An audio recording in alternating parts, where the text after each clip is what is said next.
législatif 2022 mbokk Sénégal yi mbokk waa diaspora bi ñu ngi leen di nuyu kenn ku nekk ci turam ak santam tey mbégte nag bu baax sant yàlla suñu borom ñëw si Actu SN 24 au cœur de l'actualité dalal suñu gan Mor Diagne Sall nekk coordinateur général Golf Sud en marche avec Lat Diop bu nekk DG bu LONASE nuyu naa la.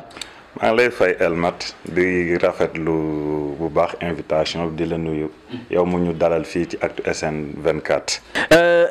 Mor Diagne Sall lan nga mën a def sa présentation bu ndakk rek Sénégalais yi nga xamante ñoo lay seetaan saa su nekk nag gis nañ sa kanam miin na sa kanam ci télé ci réseaux sociaux yi kan mooy Mor Diagne Sall. Mor Diagne Sall doomu Fadja la bi nga xamante ni mu ngi dëkk fii Gent ba 3 nekk coordonnateur du mouvement Golf Sud en marche jàngee fii ci réew mi ci Géejawaay Limaamu Laay laa amee bac dem université Cheikh Anta Diop dem faculté de droit am nekk master art en droit de l'homme action humanitaire mine et énergie.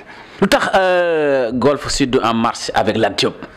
Golf Sud en marche avec Lat Diop benn initiative la bu ñu am taxawal ko étant des jeunes qui s'activaient sur le développement. yàgg na ñu yàgg ko doxee bokk ci ay mouvements tels que RED regroupement de développement pour Golf Sud. yàgg nekk coordonnateur des diplômés sans emploi du Sénégal au niveau de Guédiawaye yàgg bokk ci ay mouvements associatifs tels que Nawetaan. bu loolu yëpp weesee ñu xam te ni politique comme nuñ koy waxee boo ko defut mu def la on s'est concerté avec nos camarades jeunes pour mettre en place ce mouvement pour soutenir Lat Diop. waaw li ngeen dundee defet bi ci élection locale 2022 mbokk yi ki nga xamante ni mooy Lat Diop dañ ko gagné fi nga xamante ni mooy commune am di Golf Sud nan nga ko dundee. nous n'avons pas choisi Lat Diop comme mentor de manière ex nihilo c'est parce que avant ñuy ànd ak moom étudier nañ ko xool nañ ko gis nañ doxalinam yàgg ko déglu. ñu gis ci moom ay qualité yi nga xamante ni idoine la yi nga xamante ni doy na ci autorité. ñu daal di koy tàmm. défaite boobu noonu ba mu ñëwee il l'a reconnu mu ne carrément son discours nit lépp loo war a am te yàlla joxu la ko du ñëw.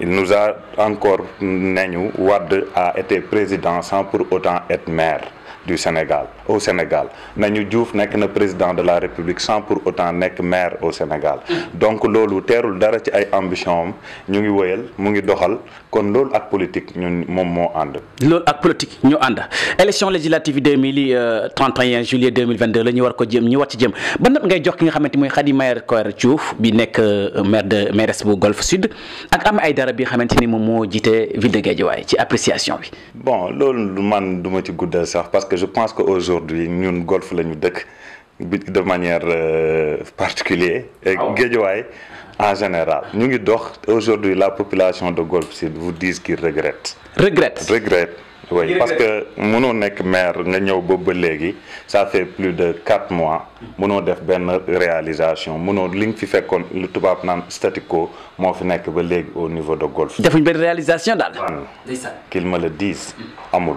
aujourd'hui tey jii nii boo naan regret aussi dem nga ci benn manipulation bi nga xamante ni moom moo am ci dëkk bi léegi benn personne nekk fële di influencer nekk un homme de discours wax rek wax sur les réseaux sociaux mooy comme nu ko suma leader di wooyee rek neex a dëkkal parce que am na ñu nga xamante ni doo leen jox yenn importance yi aujourd'hui li may wax pour anticiper ci li nga xamante ni mooy élection législative yi mooy Golf Sud ak Guédiawaye se sont sanctionnés eux-mêmes. Ils n'ont pas sanctionné le président Lat Diop ni le président de la République. Parce que seen bopp. comment ñu sañ seen bopp. un profil comme Lat Diop qui a été directeur de la coopération ñëw dem négocier ay marché fële yu si mel ni Ila Touba nekk directeur de la LONASE am benn carnet d'adresse exceptionnel membre de Benno Bokk Yaakaar nekk ak président de la République amoon yéene ci Golf Sud mën fi lu bëri ba mu nekkulee maire muy jëf ngay gis social joxal Lat Diop ci domaine yëpp ñëpp ko seedeel fii nii tey muy amoon yéene ci golf kon boo ko xañee moom fa mu nekkoon mu ngi fa ba léegi lu mu doon am mu ngi koy am ba léegi kon sa bopp nga sanctionné. mais la nga foog ne ndaxte réalisation yooyu ak personnalité boobu di Lat Diop di incarné da nga foog ne waa Golf Sud xamuñ ko.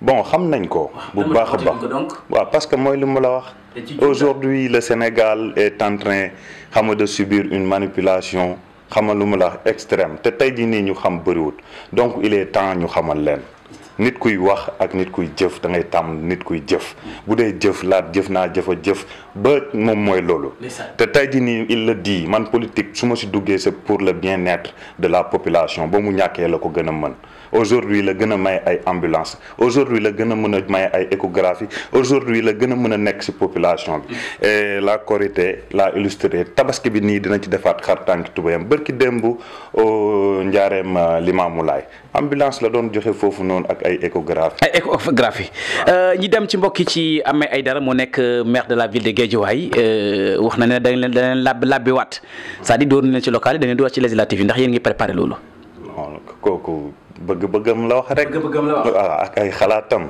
mais il sait pertinemment que ni du demee noonu et je voudrais lui donner un conseil il n'a qu'à s'assumer tey jii nii bàyyi bootu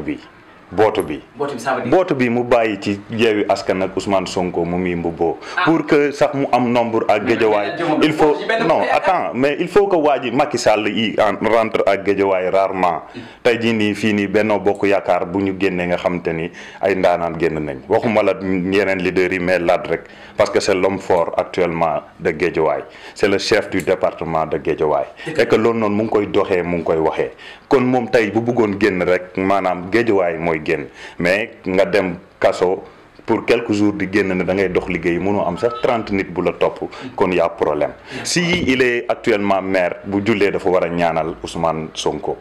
Oui parce que Ahmed Aïdara à lui seul n'a pas 200 personnes. bon est-ce que comme dafa war a Ahmed Aïdara dafa war a ñaanal Ousmane Sonko est-ce que te jotul. dafa war a takk njëlli comme ñëpp njëll comme nu ko nit ñi takkee ñu xam te ni.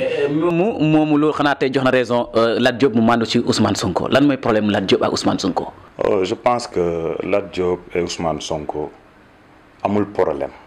bon lan moo ci nekk. lu ci nekk mooy aujourd'hui je pense que mooy lu mu la wax il le dit il le défend partout les anti-républicains il faut les combattre les ennemis de la République il faut les combattre. léegi Ousmane Sonko anti-républicain ennemi de la République la. oui anti-républicain parce que booy taxaw di saaga nos institutions. booy taxaw tey jii nii tu tiens des discours di ànd ak ñi nga xam te yéen waa benn bokk da ngeen di wax ne day saaga institution mais Ousmane Sonko fu mu saaga institution.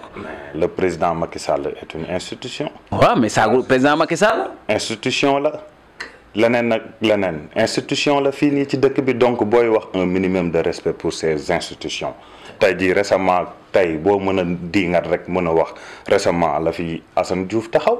di ànd ak moom taxaw ci ginnaawam naan man du ma déglooti benn ndigalu xalif man ku ma benn sëriñ du ma ñaan ma may la et cetera di ko wax publiquement les vidéos. loolu Assane Diouf la mais c'est pas Ousmane Sonko. quand Barthélémy Dias sort pour dire que wàccee kaamil amul njëriñ y a problème. non y a problème donc tey jii nii kon tey ñoo ñëpp gisuma ko ci gëm institution gisuma ko ci gëm non marabu. kenn gëmul ki institution gën xalifa est-ce que foog nga ne marabu yi wala institution bi marabu surtout foog ne buy Barthélémy Dias yi wax lu ñaaw ci diini ji foogoo ne marabu ñu ëpp militant bëgg taalibe pour ñu dal di attaquer Barthélémy Dias nga foogoo loolu. ils ne vont pas le faire parce que ces marabouts ne sont pas politiques de un de deux il y a pas plus humble. li ngeen wax yéen waxul ko de. Barthélémy waxul ne. waaw mais l'émission Faram Facce avec Pam Ngagne sama confrère seetaan nañ ko waaye. ci kaamil amul njëriñ yow loolu noonu da nga koy tuutal. waxul loolu loolu waaw lu mu wax. bon en fait wax du mu tuddee kaamil noonu tuddee bible te chrétien la moom it. amul njëriñ. kaamil ak bible li nga xamante ni moom mooy fondement soubassement religion nga ne lii amul njëriñ. ñun bu ñu deelee li ñuy njëkk a xalaat mooy alxuraan. liy muccal jàmm alxuraan ñun alxuraan la ñu am ñoom bible la ñu am. donc mënoo taxaw nga ne téere yooyu amul njëriñ c'est gravissime. mais foofu bëgg jàngale rek moom Barthélémy Dias suivi avec l'intérêt moo ci sama confrère Pape Ngagne ci Faram Facce dafa nañ jàng kaamil bi jàmm pour jàmm moo tax ñu ñaan kaamil waaye jàmm dañ koy jëf wax dëgg Macky mooy wane léegi mooy définir condition yi tax jàmm di mën am. commencer ci ñoom et je pense que quand boo nekkee ci benn entité am nit yu wax loolu aussi les membres de Yewwi Askan Wi devraient sortir pour dénoncer cela tey jii nii le pays a besoin de stabilité le pays a besoin de paix le pays a besoin de cohésion aujourd'hui nii élection jarut yenn yi et ces élections dépassent leur personne muy Yewwi Askan Wi muy Lat Diop muy Macky Sall daf leen a dépasser ces élections sont des élections d'enjeu national moo tax ñun ndaw ñi duñ ci des ginnaaw. tey est-ce que Mor Diagne dañuy ñëw ci laaj la actualité bi man ndax élection yu jëm nii yàggutu daal 31 juillet 2022 su fekkente ne Lat Diop gagné nañ ko ak qui la faute. bu fekkente ni gagné nañ Lat Diop à qui la faute. mais tey jii nii nu ñuy gagné Lat Diop. Lat Diop n'est même pas investi. non mais moom day défendre liste bi. damay ñëw. dafay défendre liste bi. ci liste bi la bokk. oui moom bëgg mu gagné bëggul Yewwi gagné mais Benno Bokk Yaakaar bañ na ko bu koy défendre. Benno Bokk Yaakaar va gagner ça je vous le dis ici. léegi ban garantie ngeen joxe. garantie bu ñu am mooy aujourd'hui la population a compris. non c'est-à-dire garantie bi du Lat Diop mooy mu attaque Ousmane Sonko di ko wax ne ko bon amul nulaar la nangam. est-ce que loolu mooy garantie bi tax ne nit ñi foog nañu am na yaakaar. garantie bi mooy nit di nga def dara ba pare xam ne li nga def njumte la wax naa la ko sànq. nous ne pouvons pas avoir un maire qui à 3 mois mooy 90 jours nga génne ne taal naa lampe kese. et 5 ans dafa tuuti xanaa chaque 100 jours boo taalee lampe maanaam beneen yoon nga ne defar naa mbalit bi kon sa bilan dafay tuuti. mais c'est très compliqué. et le profil de Ahmed Aïdara ku nga xamante ni wax rek. journaliste bu nga xamante ni da nga fi nekk mbel. tegoo mu ko mu leer mooy li ma c'est pas Ahmed Aïdara qui a gagné Ahmed Aïdara à lui seul ne peut pas gagner il n'a pas de base ici. tey jii nii jàppal Lat Diop. waxal Lat Diop lu ko neexul Sonko na fi duggaat te tàgguwul Lat Diop comme nu ko Lat ñu waxee mu tàggoo mu ñëw ñu dalal ko il saura que ni fii dafa am borom. mais Ahmed Aïdara ne peut pas réunir 200 personnes. Aliou Sall bi nekk frère président Macky Sall mu ngi xeex Ahmed Aïdara Lat Diop yéen da ngeen am doole moom amul doole mais terewul Ahmed Aïdara Cambérène Guédiawaye ci laa bokk mais mi ngi yëngatu. Guédiawaye ci laa bokk mënoo fa génnee nee naa la 500 nit bootu tey jii nii les Sénégalais n'ont pas compris que. ce neex a dëkkal là est un manipulateur te tey jii nii man lu may invité ci doomu Guédiawaye mooy ñun nos autorités aujourd'hui sont Lat Diop sont Néné Fatoumata Tall les Beydiba ainsi que Ahmed Aïdara bien vrai que il est de Guédiawaye mais tey jii nii warul sax moom woon nangu en tant que premier magistrat de la ville ab nit taxaw fii nii sous son autorité muy saaga nos dirigeants parce que Ousmane Sonko du saaga waa Casamance du ko def waa Casamance tamit jàpp ko def ko seen doom donc ñun ñu am ñu dëkk Guédiawaye dinañ leen jàpp def leen seen doom nous n'accepterons plus kenn dugg fi di saaga wala di wax naka su dul noonu. léegi Ousmane Sonko moom mi nga xamante ni moom lay Lat Diop di attaqué saa su nekk moom Ousmane Sonko réussi na benn succès organisé na concert de casserole. Il est le premier à attaquer. Am El Mal vous êtes journaliste vous devez être informé moo fi njëkk a dugg. maanaam ñëw daal di wax fii lu mu wax Aliou Sall ak li mu wax Lat Diop. kon liñ naan sénégalais xamul ku fayu xamul ku tooñ mais ku fayu la xam. voilà Lat Diop ak Sonko sax waxuma la Macky Sall du ñu benn. Sonko mu ngi soog a am secrétaire. en étant maire mosul gérer kon kooku kenn mënu ko évaluer comme le dit Lat kon tey jii nii Lat moom jaar-jaaram rek dafa dépassé bu Ousmane Sonko. est-ce que tey bu fekkente ku mu bamtuwaat ko rek élection législative yi bu fekkente Lat Diop waa amee ay ñoom Néné Fatoumata Tall ñoom ay Beydiba dañ dal di perte législative yi. pourquoi bu fekkee dañ ko gagné naka lañ koy perte dañuy wulli gars yi au soir du 31. dama gis ne local yi ak 31 juillet diggante bi am benn changement. mais tu imagines Ahmed Aïdara comme député lu mu fay wax. D'accord. Les profils ne sont même pas les mêmes. instant bi tamit je pense que c'est à la population de Guédiawaye et du Sénégal qui devront être responsables et conscients xam ne député du n'importe qui. C'est ceux qui contrôlent l'action du gouvernement et votent les lois. waaye maire de la ville. maire de la ville na yem ci loolu 5 ans yi après ñu ñëw. nga koy oyofal maire de la ville Guédiawaye. imagine Ahmed Aïdara comme maire. profil yi sax baaxul tamit je pense que nous méritons ñun plus à Guédiawaye ñun war nañ sagal suñu bopp ñun Guédiawaye parce que aussi nit yi ñu ngi fi ñi nga xamante ni ils ont le profil ils ont tout quoi pour aller à l'Assemblée nationale et nous représenter dignement. mais vous me parlez tur boobu sax bëgguma quand même di ko citer. tey gis nañ sa leader ki nga xamante ni mooy Lat Diop dafa topp dëgg-dëgg Ousmane Sonko ciblé ko léppam campagne am maanaam bu defee sa conférence de presse moom Lat Diop pour nit ñi mën ko suivre fallait mu wax Ousmane Sonko wax yu parce que c'est un homme public. une autorité une autorité du moins Lat Diop dafa war a mën a génn tey jii nii sensibiliser la population de Guédiawaye wax ak ñoom. et que comme il le dit Sonko est un nga baal ma ci terme bi menteur comme il le dit c'est un manipulateur koo xamante ni day ñuy wax waxet Sonko ñaata wax waxet la def ñaata duma ñoo xamante ni duma coaliser aujourd'hui il est dans une coalition ce président yi dañ leen war a fusiller tey ngay dem di recueillir conseil ci ñoom man ndax Sonko dina nekk candidat est-ce que Khalifa Sall est candidat élection du am nga dem ba ci biir ne non garaawut amul problème dañuy dem élection tey dañ may jàpp mbaa ma dee ñemewut dee oui nga taxaw jënd glace taxaw di am lu ñuy gëmloo donc nit kooku noonu nga bëgg ñu taxaw nag maanaam il faut que genre Lat Diop bi génn pour montrer le vrai visage de ces gens noonu la tey ñaar ñi ay quelques minutes modestes pour la fin ñaar yi ñu sosal Ousmane Sonko benn bi mooy viol bi beneen bi mooy ñi ngi wax ci baatu rebelle et moom peut-être moom la ñu visé rebelle am na ci réew mi mosuñ ko dégg ci réew mi ndax yooyu mën nga ko gën a dalal xelu Sénégal yi ne Ousmane Sonko du rebelle Ousmane Sonko violewul mais loolu moom moo koy setal bu demee tribunal il n'a qu'à montrer que ni tribunal yéen la ngeen ci wax yéen waa Benno Bokk Yaakaar Benno Bokk Yaakaar tey jii nii man position bu ma ci am mooy je suis juriste de formation bon il est présumé coupable xamal lu ma la wax de viol je dis bien présumé maintenant toujours sa waay di ko wax ñoom am Lat Diop di ko wax si ay conférence de presse violé fait dem ci ay Suède bu tey nangam sin yoon newti lu mu fay wut kay loolu ça signifie pas que violé na dem Suède bu tey taxul mu violé lañ ko jiñ mais Benno Bokk Yaakaar daal des fois dañuy tooñ daal dañuy tooñ voilà moom dem na Suède bi di ko gaarawaale yéen xam nga amul ku dàq tooñ Ousmane Sonko pourquoi vous ne le dites pas d'accord c'est un homme qui ne fait que attaquer un homme qui ne fait que contester un homme qui ne fait que dénigrer kon kooku moom moo dàq tooñ il faut pointer le doigt là où maanaam da leen tooñ daa ngeen tooñ nga ngeen delloonte defante la maanaam laat da koy wax fi mu yóbbu niveau politique bi débat politique bi fi mu toll nii dafa baax tey jii nii au moment où y a des priorités nga ñuy wax ay détails dañuy yóbbu ci ay viol dañuy yóbbu ci ay manifestations aujourd'hui la jeunesse n'a pas besoin de cela s'il est aussi patriote qu'il le dit kon tey il doit lui-même être le premier pionnier pour la paix au Sénégal pour la stabilité au Sénégal bu ñu demee ci urne yi que le maire gagne les Sénégalais vont choisir ñan la ñu voter et au soir du 31 ils vont encore choisir le président. Jokko ak Macky initiative bu président de la République initiation temps yi woo jeunesse bi ñu ñëw di ko laaj ay poser ay questions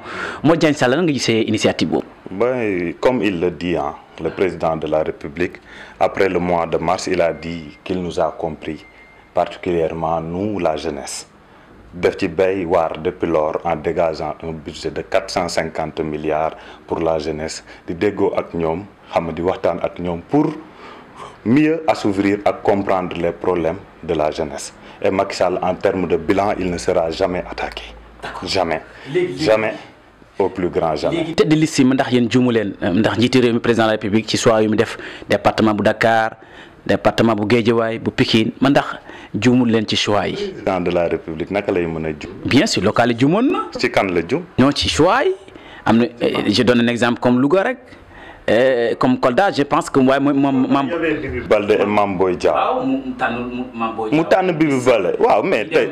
ñu dem Tivaouane. mais c'est Benno Bokk Yaakaar qui gagne à la fin. ah Dakar. loolu du ay jumte tey jii nii boo demee Kolda bi nga liste parallèle dafa am mais bii il a recadré tout le monde. waaw ndax ça veut dire que léegi fu may waxee ne juum na foofu mooy dafa tànn moom tànn na liste Benno Bokk Yaakaar ku représenté Benno Bokk Yaakaar kenn ki bañ na man ànduma ki ngi tànn ci Benno Bokk Yaakaar demal listam gagné ko donc def na mauvais choix. loolu législatif yi loolu yëpp. c'est parce que Macky Sall croit au leadership pluriel. mu bàyyi nit ñi. ak seen bopp parfois mais cette fois-ci il a pris les devants. les bonnes décisions. léegi nen na Fatoumata Tall jàpp nga ne moom elle sera à la hauteur. à la hauteur bien sûr. pour gagner Ahmed Aïdara. ministre de la République. Le problème, ne me parle pas d'Ahmed Aïdara. Nous ne sommes pas là pour gagner Ahmed Aïdara. Je vous ai bien dit que ces élections... Non, moi, incarne leader de coalition Yewwi Askan Guédiawaye. Askan wi au soir du 31 vous verrez. Il verra que du feu. Modou Diagne nag Sall nag mbokk yi wóolu na boppam Lat Diop wóolu na boppam yoon wi. Pour le combat. Aujourd'hui, je pense que nous sommes galvanisés et motivés par notre leader qui est le président Lat Diop. Lim ñuy woo ni ñun ñu dugg ci jeunesse bi moom moo si jiitu. Actuellement sur des jours ouvrables il sort il défend le président de la République di ci génn di ci wax ba pare mën ci askan wi et bientôt les campagnes vont démarrer nous faisons une campagne de proximité dugg ci askan wi yee leen wax ak ñoom xamal leen ne que ni la cohabitation comporte des risques lu nga xamante ni pratiquement ça n'a jamais existé au Sénégal donc buñ ci dem ay ñoo xam ne buñ fi ñëwee dañ naan la ñun ñooy fal gouvernement dinañ contrôler c'est des gens yi nga xamante ni ci daggasante la ñuy dox or le Sénégal n'a pas besoin de cela tant que la ñuy teg nous devons avancer vers l'émergence donc faut pas ñu ñuy entraîner ci yenn yu ñu xamul cohabitation baaxu fi mënu fi am parce que ici c'est le président de la République qui définit la politique du gouvernement. léegi sa kàddu gu mujj nga joxe sa message yi par rapport ak électeurs yi nga xamante ni waa Guédiawaye waa Golf ci élection 31 juillet 2022. di wax rek comme li ma waxoon sànq ñu conscient xam que ni élections yi ce sont des élections nationales député boo fay yóbbu da ngay xam ki nga xamante ni bu demee foofu il va te représenter dignement pas que nga xamante ni il a des comptes personnels à gérer tey jii nii Sénégal Assemblée nationale la ñuy voté ay loi fu la ñuy contrôler l'action du gouvernement kon donc il faut y mener les bons profils te tey jii nii Néné Tall comme nu ko suñu leader di waxee elle est à la hauteur Beydi Ba ko fii ci Guédiawaye ñoom lañ fi investir ñu jàppale leen yóbbu leen Assemblée nationale jël ndam li jox ko le président Macky Sall pour qu'il puisse continuer ses réalisations pour qu'il puisse continuer sa vision pour le Sénégal ndaw ñëpp ñu ngi leen ci woo pratiquement fi ma dëkk muy Golf Sud te dinañ dugg ci kër yi xar suñu tànk tubéy ci loolu pour au soir du 31 donner la victoire à la mouvance présidentielle. À la mouvance présidentielle 31 juillet 2022 mbokk yi kooku moo nekkoon suñu gan ci Actu SN 24 au cœur de l'actualité mi Mor Diagne Sall nekk coordonnateur général bu Golf Sud en marche avec Lat Diop moo ñëwoon fi nga xamante émission bi ak actualité yi ñu fi jot a waxtaanee di leen di nuyu di leen remercier di nuyu suñu réalisateur bi di Galaye Cissé mi réalisé émission mucc ayib bi merci beaucoup et à la prochaine jërë ngeen jëf.